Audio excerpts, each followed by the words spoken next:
made my heart whole again.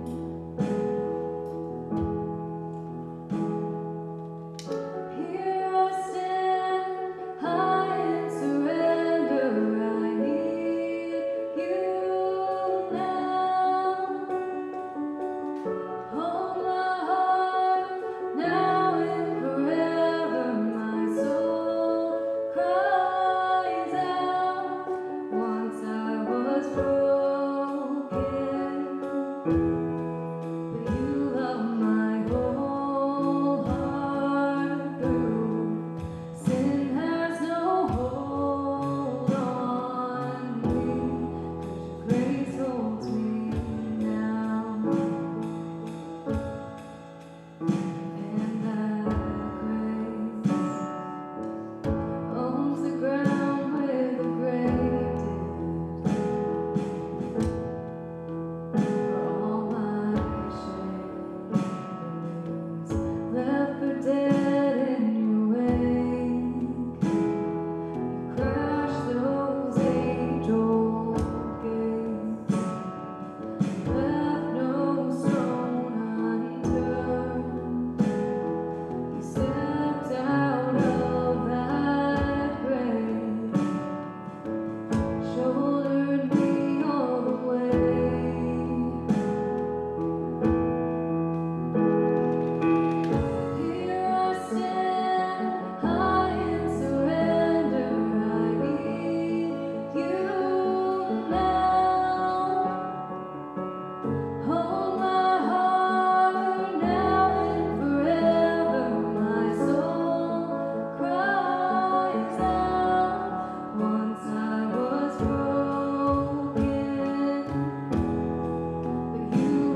All right, we will be right back. We're going to take our 3-minute break.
snowstorm, I'm just gonna go put my car away.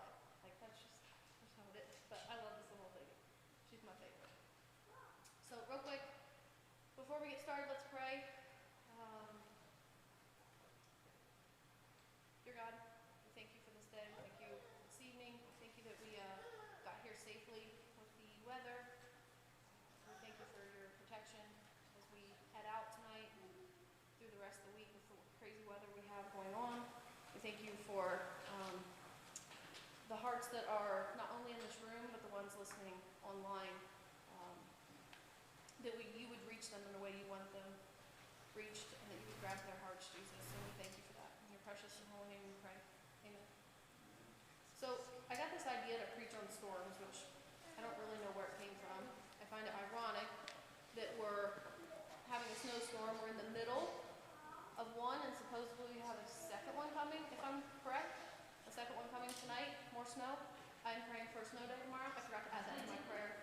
So I'll do that afterwards. Somebody remind me. But I realized, first of all, I love to watch storms, but I also love to listen to storms. Okay? But there's two different things here. If I'm home by myself with all 6 kids, I'm petrified of storms. I'm scared like crazy. Like, everybody plug in your phones and everybody grab snacks and be ready to go to the basement. Okay?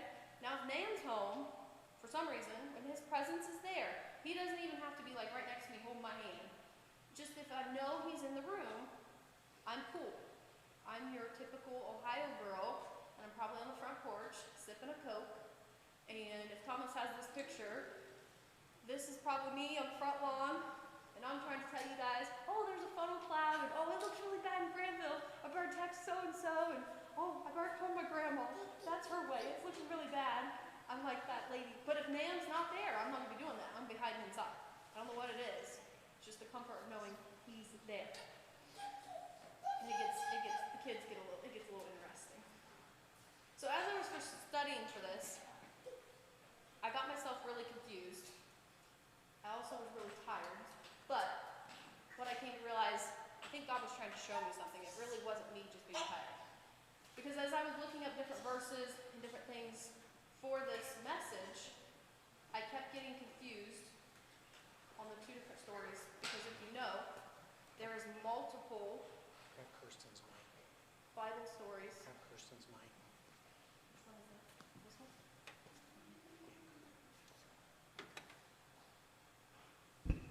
Can you hear me? Good. Okay. This mic doesn't like me for some reason. Okay. I kept getting myself confused because if you know, there's multiple Bible stories that have storms. And the 2 that I've either preached on or that I'm working on right now, they're really close together. And so I realized in my sermon I was mixing up verses when I meant to just stay focused on this one storm. But I think God was trying to show me something because they were so close together. And it reminded me, you guys remember, I think it was like 2 years ago in the spring, we got hit with those really bad string of storms. I think that's when it did a lot of damage up in Dayton, if I'm correct. But anyways, we all got up in the middle of the night because it was supposed to be really, really bad, so everybody headed to their basements. In the middle of the night, we're exhausted, and if everybody remembers correctly, we all got the all clear. I think it was like a half hour for us. We all had just gone to sleep. Of course, everybody else is asleep. I'm still awake. And there goes the tornado sirens again. And it's like, wait a second. We just went through this storm. Why are we going through a second one? Those are the ones I hate. Like, might as well just sleep in the basement. For all you people who have finished basements, God bless you. Like, I would just sleep down there. But it got me thinking. It's kind of like how it is in life for us. We see that one storm coming, and we get through it, and we think we're in the clear, and then here comes another one. Or we see it coming, and we're like, seriously? Like, this is exhausting, and it gets exhausting at that point. Same thing. Comes for a couple months, clear for a couple months, and then you got another month of storms. I think of 2020. 2020 was like a series of storms, but it wasn't just like 2. I felt like it was just repeated. Like, the news was like, here's a new storm, and everybody's like, everybody shut up, turn it off, turn the news off. We don't want to hear about it anymore. We don't care. Like, we can't listen to it anymore. Years ago, I don't know how many years ago it was, so I'm just saying years ago, when Nam and I were told to start a church, had major challenges and sacrifices. If you know Nam and I in the very, very, very beginning, which was Jeff and Lisa, we went through major trials to get to here. Major trials. And if you ask Jeff and Lisa, they would tell you it's been like storm after storm after storm after storm for Nam and I since we started the church. Which reminds me of that little old lady, because it's like, that's what I want to be like. Like, what storm at this point? I just want to be going through it, just like minding my own business. Life goes on, okay? So I think I got to this point where I thought maybe storms might be over. You know, Nam and I made it through. We did it. Like, we did what God asked. We were faithful. And hopefully they're all clear, right? We're in the clear, right, God? Like, we can go to bed, right? We can go to sleep. We can relax. I was wrong. I was really wrong. I didn't realize heading into 2020 during a pandemic that I'd be pregnant and find out, you know, what we were going to have, all the complications with River and the circumstances that took place on top of a world pandemic. That's crazy to me. If I think about it, I'm not sure if I really realized what was happening at that point. So where we're going to start is Mark 4, 35 through 39. So if you'll turn your Bibles there, please. So on that day, when evening had come, he said to them, "Let us go across to the other side." And leaving the crowd, they took him with them in the boat, just as he was. And other boats were with him. And a great windstorm arose, and the waves were breaking into the boat, so that the boat was already filling. But he was in the stern, asleep on the cushion. And they woke him and said to him, "Teacher, do you not care that we are perishing?" And he awoke and rebuked the wind and said to the sea, "Peace, be still." And the wind ceased, and there was a great calm. So what I'll tell you guys here, if you don't do this, please do this.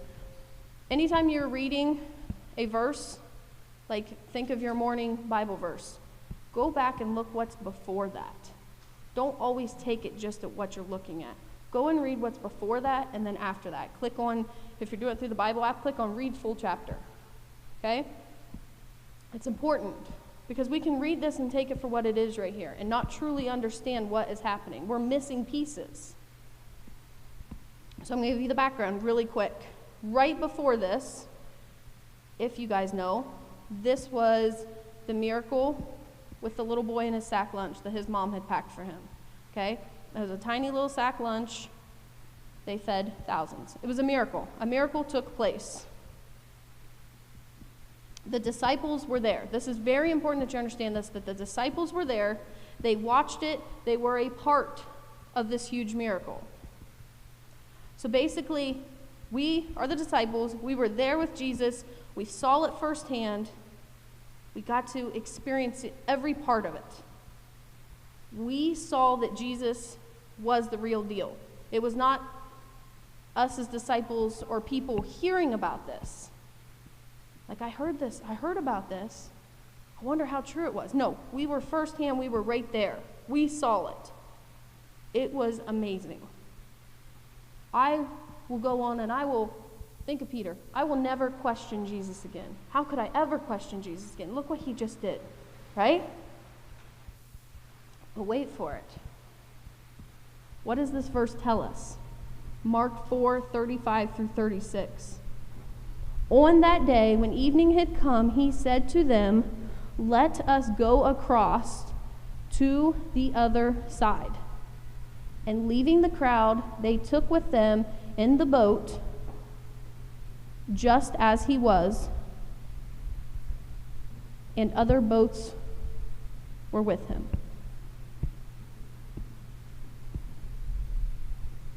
Let us go to the other side. Don't just look at it as let's go to the other side. What is he saying here? Let us go to the other side. When God wants to take you to the other side, what has to happen? that means God's going to have to take you through something to get there. So I'm going to say that again. God wants to take you to the other side, but God has to take you through something to get you there. That's tough. The other thing from this, as he was in the boat, so it made it very clear, we're going to have to go through something, but he's making it very clear, I'm going to be in the boat. I'm in the boat. Listen, I need to know this. If I'm going to go through something, I need to know, hey, God's going to be here. I do. Because I know that I can't do it on my own. I can't. In this situation, this is where we should trust him and know that he is actually physically with them on the boat. But what in the world were they afraid of? It's not me just in the boat saying, he's with me, I know he's with me. Even though he's not physically here, I know he is. He was physically in the boat, like they could see him. He's in the boat. You just watched what he did. He's in the boat. What in the world are you afraid of? I look at it as almost like a warning. I think he was warning them. We're going to have to go through something, but don't worry because I'm with you. I need you to understand that I'm here. My presence is here. This is the blessing you have asked for. For years, this is the promotion. This is the advancement in life. This is where you wanted to go. You wanted to go higher. That's what was on the other side. That's what all that is. The disciples got into that boat excited for the future, just as we would get excited.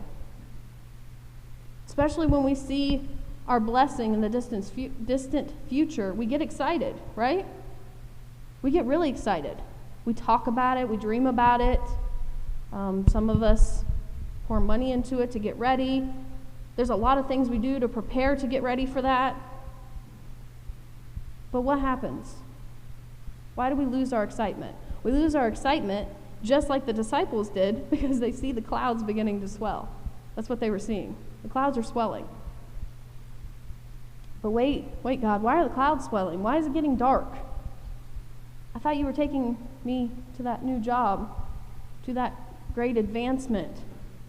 Something great. I thought that's where we were going. I didn't know we were going into another storm because right now this looks like another storm. Mark 4:37. And a great windstorm arose, and the waves were breaking into the boat, so that the boat was already filling. So we actually know the boat was already filling. This isn't just a storm hitting the boat, okay? It's actually starting to fill. And this is what's hard. We think that when we are in the will of God or in the presence of God, everything will be great and smooth. And that's not true. That's hard to understand. It's not true. Just like I mentioned Nam and I starting the church and the storms and the trials that we had to go through, I was surprised, that's being totally open and honest with you, I was surprised when I went to a 20-week ultrasound, and obviously we prayed against it. We said, it's not true. But after appointment, realizing this is really happening. We're going to have a baby born with half a heart. It doesn't feel like I thought it would feel. How many in here for 2020 would say, this does not feel like I thought it would feel? 2020, just like this boat, it started out a little difficult probably with the storm when it first started. But now we're seeing the boat was already filling in Mark 4:37. That means we went from difficult to dangerous. This isn't just scary now. This is dangerous. This is life-threatening at this point. We've lost all control just when we thought things would calm. It was going to get worse. Many of us have asked in 2020, and 2021, what little bit we have, where is Jesus? And some don't mean that rudely, like that he's not shown up, but some are asking, where is Jesus? Where is he? We haven't heard him. We haven't seen him. We set out to sail with a different purpose in 2020, and now the clouds are swelling again. What happened to the excited disciples that saw the miracle with the fish and the bread? What happened to them? Because I'm sure they came from those miracles all pumped up and ready to go and just believing Jesus and trusting him, and they got on that boat with pure excitement. I think about Christians, and this is not to condemn anyone. This is being honest, because we've all been there. I've been there. Okay? What about all the Christians in April of 2020 that were like, we can do this. We were made for such a time as this, and we bulk ordered toilet paper, and we were like throwing it out of our cars, like, here, let us help you, and we're like delivering groceries, and we're all pumped up, and we're excited. Okay? We're really excited, and the churches are pumped up. We're ready to go. We're prepared for this. And it comes July. How many of us were like, we're done, right? Like, is this over? Like, this is a joke, right? I mean, this was time after time after time. You're just like, I just can't do this anymore. Like, this is nuts. For Christians, I think it was eye-opening. It's eye-opening for all of us, but for Christians, I think it was especially eye-opening. Because I think sometimes we get too comfortable. Okay? Too comfortable and affected by culture. We've been kind of just riding the waves of the storm when we should not have been impacted like we were in a negative way. What I mean by that, what happened with the disciples, they didn't necessarily do something terribly wrong, but it was their reaction. The disciples lost their peace. How many of us could say they lost their peace? A lot of us could. We panicked. Joyce Meyer put this perfectly. You cannot rebuke the storms in your life if you have a storm in the inside of you. The disciples could not rebuke the storm because they lost their peace and were as stormy as the storm. But when Jesus spoke out of his reservoir of peace for the wind and the waves to be still, immediately there was calm. Guys, that's really powerful. The moment they lost their peace, things began to change. Because there was only one thing and one person that was peaceful. The boat wasn't, the ocean wasn't, and the disciples weren't, but you got Jesus sleeping on the boat. And not once did Jesus look up and say, oh, the boat's filling with water, and there is hurricane-strength winds, which it says, my goodness, I better do something quickly. Even Jesus, he did not panic at that. I think he could just nonchalantly, he got up, he's like, oh, look at the water, like, oh my goodness, he didn't panic. He kept his peace. Mark 4:39. And he awoke and rebuked the wind and said to the sea, peace, be still. And the wind ceased, and there was a great calm. You guys don't see him yelling. I don't see him freaking out. He rebuked the wind and the sea. But can we also talk about how powerful he is? Because I think we forget that, and the disciples forgot the power that was in their boat. He rebuked the wind and said to the sea, peace, be still. And the wind ceased, and there was a great calm. My question, the other thing I thought about, because I ask a lot of questions when I'm looking through stories of the Bible. I think that's just how I am. And if you know me, I ask you a lot of questions. and I understand it now, but I asked this originally. Don't you think God could have warned the disciples? Right? I mean, they're pretty close and they're pretty tight. Isn't that the same for us? Are we really close to God, especially as Christians and believers, that God could say, hey, this is getting ready to happen? The problem is, God doesn't give us that heads up. And there's a reason why. Because he knows we'd be too afraid and never make it to the greatest blessing for us. We'd never make it to that other side. Peter is my favorite guy of all the Bible. And I think it's because I relate to Peter. He's a rough and tough guy. He's not your normal disciple. I can imagine Peter, the one asking all the questions. Like, I can find it kind of comical. Peter's just asking questions like, wait a second, God, like, what's going on here? But he didn't give not one of them a clue. Not even his favorite one. Like, hey, this is what, I'm just giving you a heads up. Don't tell anybody else, but this is what's going to happen. So just be prepared and keep everybody else calm.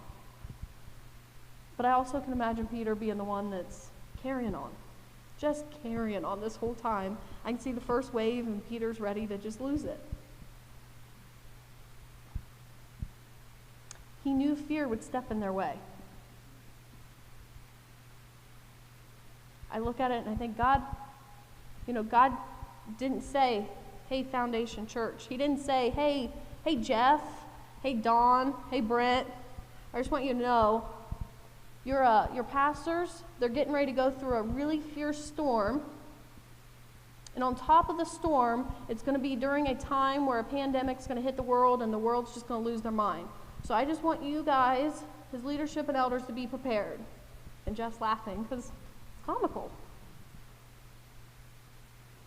We didn't get that. We don't get that. The thing is, though, will we allow fear to sink in?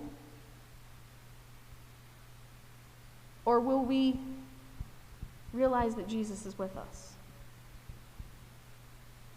Sadly, we saw a lot of families, we saw churches struggle in 2020. A lot of people I know that were like really strong mentally and physically in 2020 came, and they were so full of fear.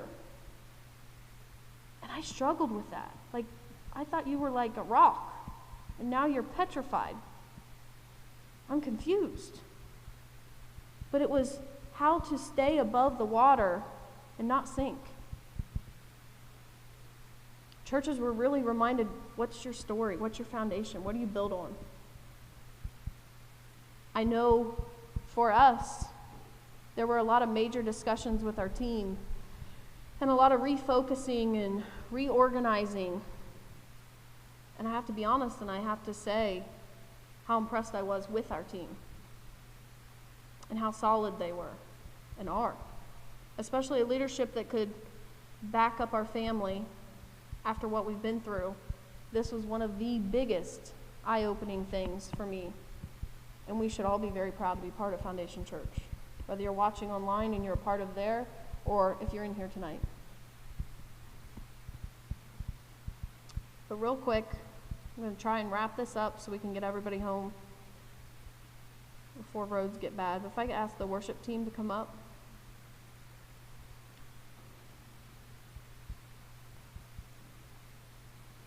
I still got a couple things I want to cover here, guys.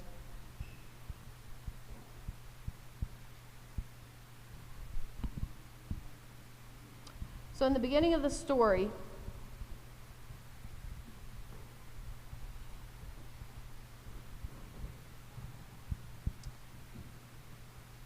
the storm started. And so I want everybody to picture this in their minds. If you got to close your eyes, that's fine. But when this storm started, everything was really, really loud. Okay? I want you to picture yourself in the boat.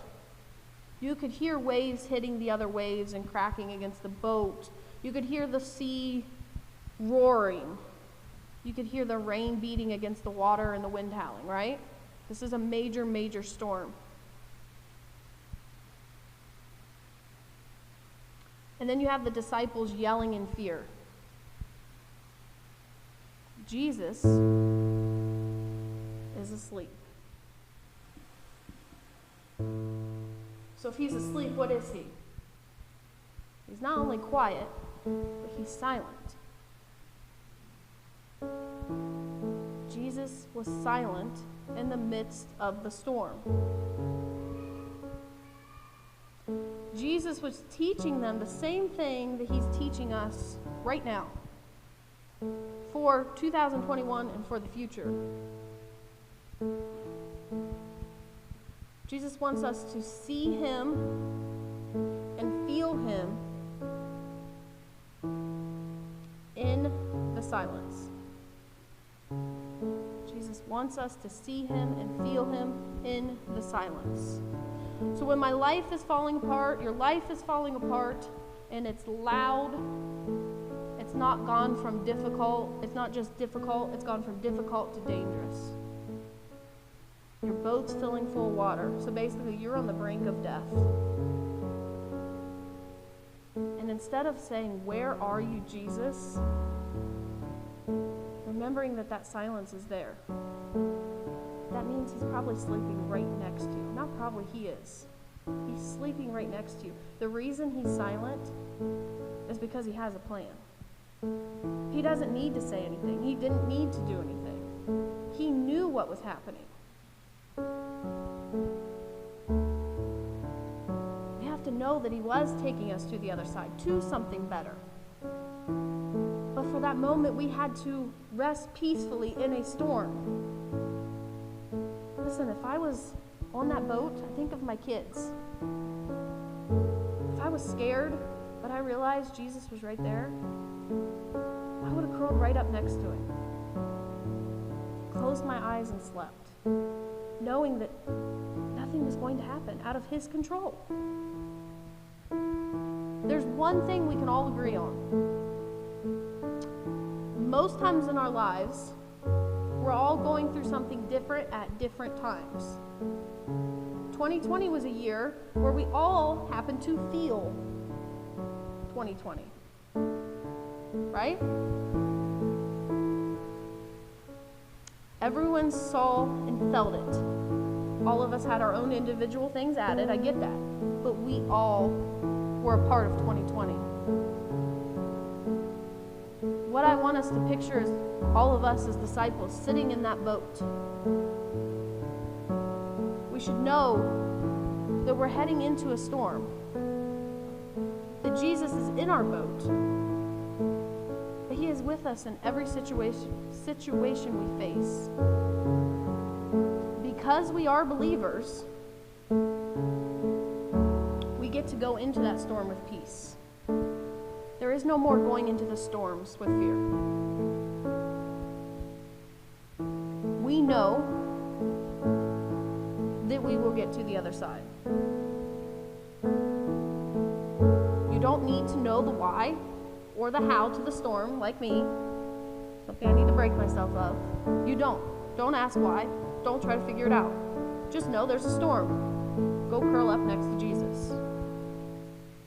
We need to see and feel Jesus in his silence, and we simply need to know he's there. We have to learn to hold your peace and let God work the miracle.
Thank you, Kayla, again for bringing a word to us tonight that absolutely straight will convict us. And I appreciate her more than she knows for filling in for me too. It's given me an opportunity to focus on working on some other areas and figure those out. And I hopefully, as you're watching online and as we're figuring the sound out, it sounds right. But I'll tell you what, Kayla's message and talking about the storms and just me being able to listen and replay everything that we've gone through in our own lives, I can't imagine as you guys are watching what you've gone through too, right? And the things that you probably replayed in your mind.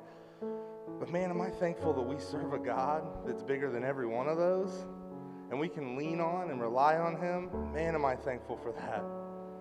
And man, in these moments, it just brings me closer to Him and just wanting to say, God, thank you. Thank you. Real quick, as I wrap up here, as I close this out, as we're finishing service, one thing I want to make you guys aware of is next week, we're going to do something a little bit different for our service. We are actually going to be having our service in person on Saturday night. That service will be on Saturday night because of obvious reasons, right? There's a game that's going to be played on Sunday night, and not because we think that game's more important than having service on Sunday night, but because we want to give you an opportunity to not have that conflict, and you can come to service and be in person and have that opportunity. But also, if you are not able to make it on Saturday night, we get that this is kind of late notice, and we get that this is only a week away, less than a week away. We're going to be doing something a little different. We're not going to live stream our service. We're actually going to record it, and you'll get to watch the service on the live stream the next morning. So we're going to actually have that live Sunday morning at 11 for you to watch. So we're trying something new out. We're going to see how it works, and hopefully it'll work for those that watch from home and those that aren't venturing out yet. So that is the biggest announcement. If you're watching online, you're welcome to give. If you feel led to support Foundation Church, you can do that. You can go to our website, or you can mail in to our P.O. Box 39, Granville, Ohio. Or we'd love to have you come in person next week if you want to give. And you say, I'd like to do that in person. Come next Saturday and join us. If you're in here and you want to give, we have the orange buckets all over the room. So thank you guys for joining us for service. It was good. Hopefully you can join us next week, and you have a blessed week.